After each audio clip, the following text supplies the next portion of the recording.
تو توبہ کے بغیر توبہ کا حال معارف کی ماں ہے.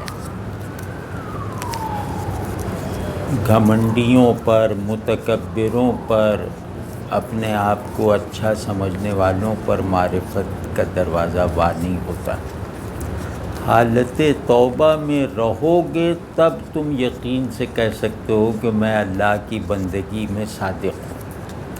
اللہ کی بندگی میں سچا ہونے کا ثبوت استغفار سے مناسبت رکھے بغیر ہاتھ نہیں آ سکتا. تو بڑے جیسے یہ حکیم صناعی تو چھوٹی مثال ہے. بشر حافی رحمۃ اللہ علیہ، بشر حافی رحمۃ اللہ علیہ بہت ہی تعیشات میں زندگی گزارتے تھے، بہت، اور نشے وغیرہ کرنا، امیر زادوں کی طرح رہتے تھے. دن میں 4 مرتبہ کپڑے بدلنا، یہ وہ بہت زیادہ. تو اب ان کی عمر ہوگی 30-35 برس. تو رات کو نشے کی حالت میں اپنے گھر آئے تو دروازے پہ دیکھا کہ قرآن شریف کی آیت کا کوئی ٹکڑا کاغذ پہ لکھا ہوا زمین پہ پڑا ہے. اب نشے میں تھے بالکل اور اکیلے رہتے تھے. انہوں نے اس کو اٹھایا، چوما، رونے لگے کہ میرے رب کا کلام، جذبات میں. پھر جا کے اسے عطر لگایا اور بہترین طرح سے اس کو کیا اور محفوظ کر لیا، اونچائی پہ کہیں رکھا اور سو گئے.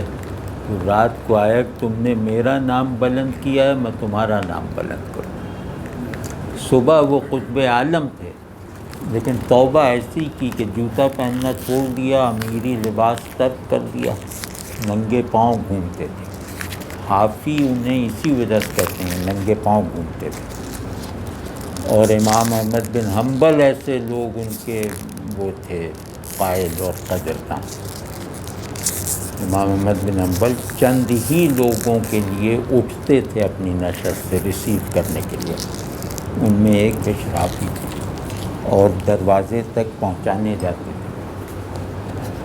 تو ایک مرتبہ بغداد میں گھوڑے نے لید کر دی تو ایک صاحب جو صاحب باطن تھے، انہوں کا لگتا ہے بشر کا انتقال ہو گیا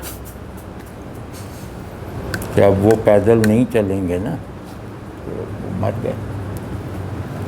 تو توبہ نے، فضیل ابن عیاض کے برابر کا کون صوفی لائیں گے آپ؟ مطلب جہاں جنید بغدادی پابوسی کو اپنی عزت سمجھیں، کون آئے گا؟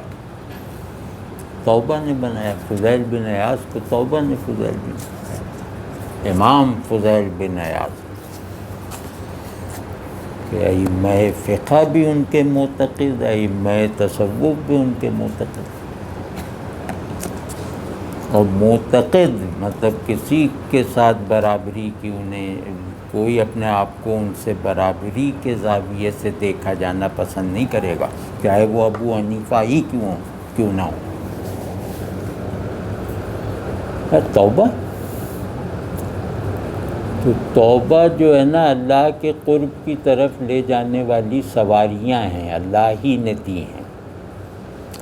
اس میں ایک سواری علم ہے، ایک سواری شکر ہے، ایک سواری صبر ہے کہ اپنے مطابق حال موقع پر ان سواریوں پہ بیٹھے رہو تو یہ تمہیں اللہ کے قرب میں لے جاتی ہے. اور ایک سواری توبہ ہے، سب سے زیادہ تیز رفتار سواری توبہ ہے.